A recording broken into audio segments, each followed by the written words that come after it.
പാഞ്ചാല രാജ്യത്തിന്റെ അധിപനായ ദ്രുപദന്റെ പുത്രനായ ദൃഷ്ടദ്യുമ്നനെക്കുറിച്ചും പുത്രിയായ കൃഷ്ണ അഥവാ ദ്രൗപദിയെക്കുറിച്ചുമാണ് കഴിഞ്ഞ വീഡിയോയിൽ പറഞ്ഞത്. ഈ രണ്ട് സന്താനങ്ങളെയും ദ്രുപദൻ നേടിയെടുത്തത് ബ്രഹ്മർഷിമാർ നടത്തിയ ഒരു യത്നത്തിൽ നിന്നുമായിരുന്നു. ദ്രോണരോട് പ്രതികാരം ചെയ്യുവാനാണ് അദ്ദേഹം ദൃഷ്ടദ്യുമ്നനെ യത്നത്തിൽ നിന്നും നേടിയെടുത്തതെങ്കിൽ തന്നെ യുദ്ധത്തിൽ പരാജയപ്പെടുത്തിയ അതീവ വീരനായ അർജുനന് വിവാഹം കഴിച്ചു നൽകുവാനായിരുന്നു അദ്ദേഹം ദ്രൗപദിയെ നേടിയെടുത്തത്. എന്നാൽ ഈ രണ്ടു മക്കളും അല്ലാതെ ദ്രുപദന് ശിഖണ്ഡി എന്ന ഒരു പുത്രൻ കൂടെ ഉണ്ടായിരുന്നു. ശിഖണ്ഡിയുടെ ജനനത്തിന് പിന്നിലും ഒരു കഥയുണ്ട്. കഴിഞ്ഞ ജന്മത്തിൽ കാശി രാജാവിൻ്റെ പുത്രിയായ അംബയായിരുന്നു ശിഖണ്ഡി. കാശി രാജാവിൻ്റെ പുത്രിമാരായ അംബ, അംബിക, അംബാലിക എന്നിവരെക്കുറിച്ച് ഒരു വീഡിയോ നേരത്തെ തന്നെ നമ്മുടെ ചാനലിൽ ചെയ്തിട്ടുള്ളതാണ്. എങ്കിലും ചാനലിലെ വീഡിയോ ആദ്യമായി കാണുന്നവർക്ക് വേണ്ടി ആ കഥ ഒന്ന് ചുരുക്കി വിവരിക്കാം. തൻ്റെ അനുജനായ വിചിത്രവീര്യൻ്റെ വിവാഹത്തെക്കുറിച്ച് ആലോചിച്ചിരിക്കുമ്പോഴാണ് ഭീഷ്മർ കാശി രാജാവിന് 3 പുത്രിമാരുണ്ടെന്ന കാര്യം അറിയുന്നത്. അംബ, അംബിക, അംബാലിക. അവരുടെ സ്വയംവരം നടക്കുന്നുണ്ടെന്ന കാര്യമറിഞ്ഞ ഭീഷ്മർ ആ ചടങ്ങിൽ പങ്കെടുക്കുകയും അവിടെ വെച്ച് 3 കുമാരിമാരെയും ബലമായി തൻ്റെ തേരിൽ കയറ്റി ഹസ്തിനാപുരത്തേക്ക് കൊണ്ടുവരികയും ചെയ്തു. എന്നാൽ അംബ താൻ നേരത്തെ തന്നെ സാലു രാജാവുമായി പ്രണയത്തിലാണെന്നും തന്നെ പോകാൻ അനുവദിക്കണമെന്നും പറഞ്ഞപ്പോൾ ഭീഷ്മർ അതിനു സമ്മതിച്ചു. ശേഷം അംബികയും അംബാലികയുമായി വിചിത്രവീര്യൻ്റെ വിവാഹം നടത്തിക്കൊടുത്തു. പക്ഷേ ഭീഷ്മരാൽ അപഹരിക്കപ്പെട്ട അംബയെ സ്വീകരിക്കുവാൻ സാലു രാജാവ് ഒരുക്കമായില്ല. അങ്ങനെയെല്ലാം നഷ്ടപ്പെട്ട അംബ ശേഷം അവിടെ നിന്നും ഇറങ്ങി പരശുരാമന്റെ അരികിലെത്തി. അംബയ്ക്ക് സംഭവിച്ചതെല്ലാം മനസ്സിലാക്കിയ പരശുരാമൻ തൻ്റെ ശിഷ്യൻ കൂടിയായ ഭീഷ്മരെ കാണാൻ ഹസ്തിനാപുരത്തെത്തി. അംബയെ ഭീഷ്മർ തന്നെ സ്വീകരിക്കണമെന്ന് ആവശ്യപ്പെട്ടു. എന്നാൽ നൈഷ്ഠിക ബ്രഹ്മചാരിയായ ഭീഷ്മർ അതിനൊരുക്കമായില്ല. മാത്രമല്ല മറ്റൊരാളെ മനസാവരിച്ച അവളെ തൻ്റെ അനുജനായ വിചിത്രവീരനെ കൊണ്ടും വിവാഹം കഴിപ്പിക്കുകയില്ല എന്നും പറഞ്ഞു. അത് കേട്ട് കുപിതനായ പരശുരാമൻ ഭീഷ്മരോട് യുദ്ധത്തിനൊരുങ്ങി. ശേഷം കുരുക്ഷേത്ര ഭൂമിയിൽ വെച്ച് രണ്ടുപേരും ദിവസങ്ങളോളം ഏറ്റുമുട്ടി. എന്നാൽ പിന്നീട് ദേവന്മാരുടെ നിർബന്ധത്തിന് വഴങ്ങി ആ യുദ്ധം രണ്ടുപേർക്കും പാതി വഴിയിൽ ഉപേക്ഷിക്കേണ്ടി വന്നു. തൻ്റെ പ്രതികാരത്തിൽ ഉറച്ചുനിന്ന അംബ ശിവനെ തപസ്സു ചെയ്ത് പ്രത്യക്ഷപ്പെടുത്തുകയും തനിക്ക് ഭീഷ്മരെ വധിക്കുവാനുള്ള വരദാനം നൽകണമെന്ന് ആവശ്യപ്പെടുകയും ചെയ്തു. എന്നാൽ ഈ ജന്മത്തിലല്ല, അടുത്ത ജന്മത്തിൽ ഭീഷ്മരുടെ മരണത്തിന് നീ കാരണമാകും എന്ന വരമായിരുന്നു ശിവൻ നൽകിയത്. ഇനി തൻ്റെ ഈ ജന്മത്തിന് ഒരർത്ഥവുമില്ലെന്ന് മനസ്സിലാക്കിയ അംബ ഒരു ചിതയൊരുക്കി അതിൽ ചാടി തൻ്റെ ശരീരം ഉപേക്ഷിച്ചു. കാലം കഴിഞ്ഞു. പാഞ്ചാല രാജ്യത്തിൻ്റെ രാജാവായ ദ്രുപദനും ഭാര്യയും പുത്രന്മാരില്ലാത്തതിൽ അതീവ ദുഃഖിതരായി തപസ് ചെയ്ത് ശിവനെ പ്രത്യക്ഷപ്പെടുത്തി. ദ്രുപദനും ഭീഷ്മരോട് മനസ്സിൽ വൈരാഗ്യമുണ്ടായിരുന്നു. ആയതിനാൽ ഭീഷ്മരെ വധിക്കുവാൻ മാത്രം കഴിവുള്ള ഒരു പുത്രനെയാണ് തനിക്ക് വേണ്ടതെന്ന് ദ്രുപദൻ ശിവനോട് വരദാനമായി ചോദിച്ചു. പക്ഷേ ദ്രുപദന് ഒരു പുത്രി ഉണ്ടാവട്ടെ എന്നാണ് ശിവൻ അനുഗ്രഹിച്ചത്. ശിവന്റെ അനുഗ്രഹത്തിന് പിറകിൽ ഒരു കാരണമുണ്ടാകുമെന്ന് ആലോചിക്കാതെ ദ്രുപദൻ പിന്നെയും അദ്ദേഹത്തോട് അപേക്ഷിച്ചു. തനിക്കൊരു പുത്രനെയാണ് വേണ്ടത്. എന്നാൽ ശിവൻ പറഞ്ഞു, ജന്മം കൊണ്ട് അവൾ ഒരു പുത്രിയാണെങ്കിലും കാലം കഴിഞ്ഞ് യഥാവിധി സമയമാകുമ്പോൾ അതിശക്തനായ ഒരു പുത്രനായി മാറുന്നതാണ്. അങ്ങനെ ശിവന്റെ അനുഗ്രഹത്താൽ ദ്രുപദന്റെ പത്നി ഒരു പെൺകുട്ടിക്ക് ജന്മം നൽകി. അതായിരുന്നു അംബയുടെ പുനർജന്മം. എന്നാൽ പിന്നീട് പുരുഷനായി തീരും എന്നുള്ള ശിവന്റെ വാക്കുകൾ ഓർമ്മിച്ച് ദ്രുപദൻ അവളെ ഒരു ആൺകുട്ടിയെ പോലെ തന്നെ വളർത്തി. ശിഖണ്ഡി എന്ന് നാമവും നൽകി. ആൺകുട്ടികളുടെ വേഷവിധാനങ്ങളോടുകൂടി തന്നെയാണ് ശിഖണ്ഡി പുറത്ത് സഞ്ചരിച്ചിരുന്നത്. ശിഖണ്ഡിക്ക് പ്രായമായപ്പോൾ എന്തു തന്നെയായാലും അവൾ ഒരു ആൺകുട്ടിയായി മാറും എന്നുള്ള വിശ്വാസത്തിൽ ഹിരണ്യവർമ്മൻ എന്ന രാജാവിന്റെ പുത്രിയെ ശിഖണ്ഡിക്ക് ദ്രുപദൻ വിവാഹം ചെയ്തു നൽകി. വിവാഹം കഴിഞ്ഞ് കുറച്ചു ദിവസങ്ങൾ കഴിഞ്ഞപ്പോൾ തന്നെ ശിഖണ്ഡി പുരുഷനല്ല ഒരു സ്ത്രീയാണെന്ന വിവരം രാജകുമാരി മനസ്സിലാക്കി. അവൾ അത് തൻ്റെ ദാസിമാരെ അറിയിച്ചു. പിന്നീട് ദാസിമാർ വഴി അത് ഹിരണ്യവർമ്മന്റെ രാജ്യത്തും അറിഞ്ഞു. തൻ്റെ പുത്രി വഞ്ചിക്കപ്പെട്ടു എന്നറിഞ്ഞ ഹിരണ്യവർമ്മൻ കുപിതനായി ദ്രുപദ രാജാവിനെതിരെ യുദ്ധത്തിന് പുറപ്പെട്ടു.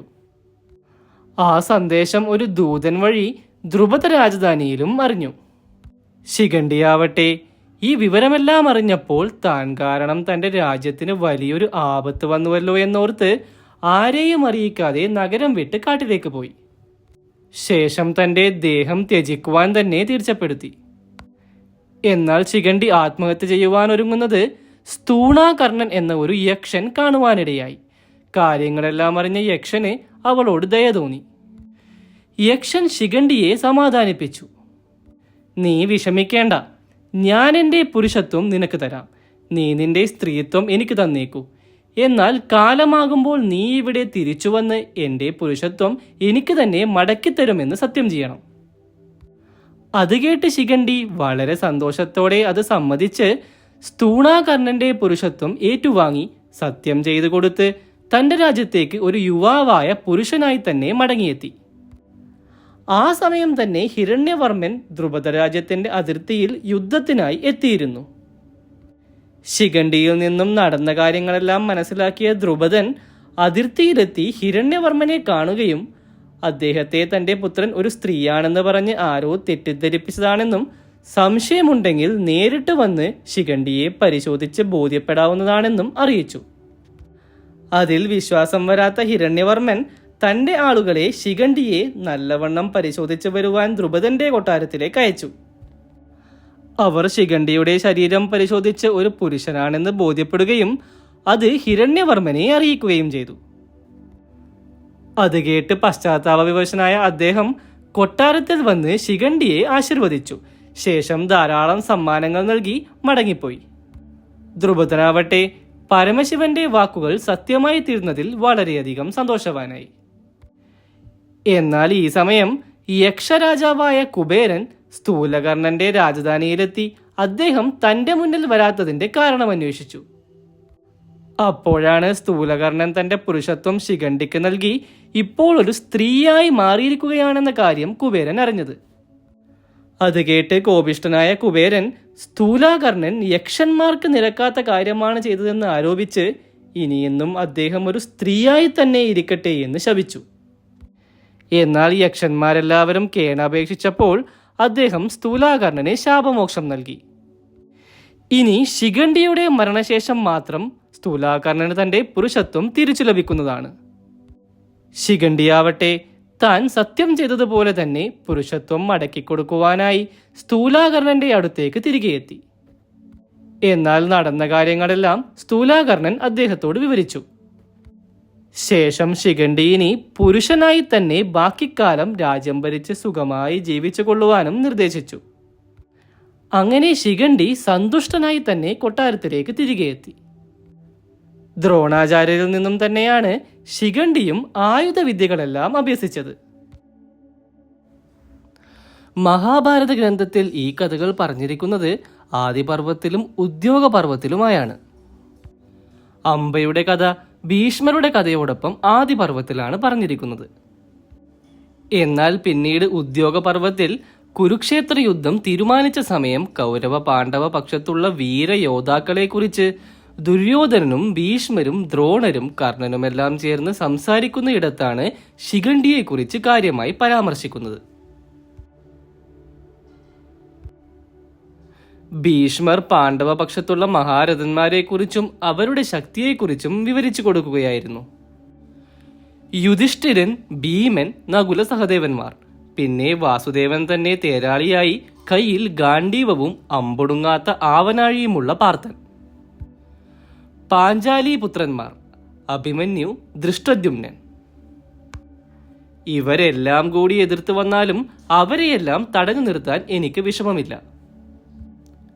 പക്ഷേ ശിഖണ്ഡി എന്നെ എതിർക്കാൻ വന്നാൽ ഞാൻ അവനെ കൊല്ലുകയില്ല.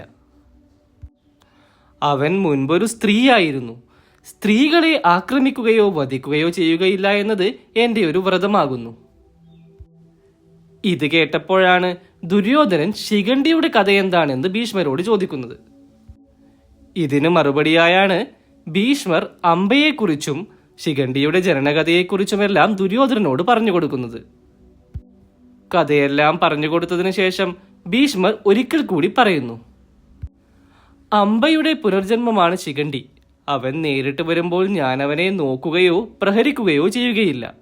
എന്നെ കൊല്ലുവാൻ വന്നാലും ഞാൻ അവനെ നിഗ്രഹിക്കുകയില്ല. ഈ കഥ ഇഷ്ടമായവർക്ക് ഞങ്ങളുടെ ചാനലിൽ സന്ദർശിച്ചാൽ ഇതുപോലെയുള്ള ഒരുപാട് മഹാഭാരത കഥകൾ കാണാവുന്നതാണ്.